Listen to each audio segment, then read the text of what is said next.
राजमपेट के पुराने bus stand के करीब वाक़ श्री राम फाइनेंस के दफ्तर में शाम अचानक आग लग गई। मुकामी अफराद के मुताबिक इब्तदाई तौर पर शॉर्ट सर्किट को हादसे की मुमकिन वजह समझा जा रहा। आग लगने से दफ्तर में मौजूद फर्नीचर, कंप्यूटर, अहम दस्तावेजात और दीगर इलेक्ट्रॉनिक सामान को नुकसान पहुंचा।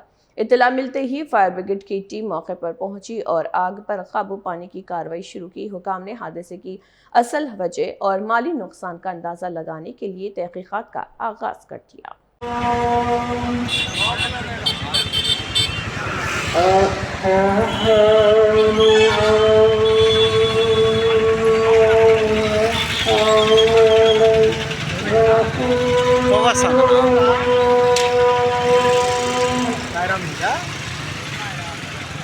సాయిరాం నుంచి అనుకుంటా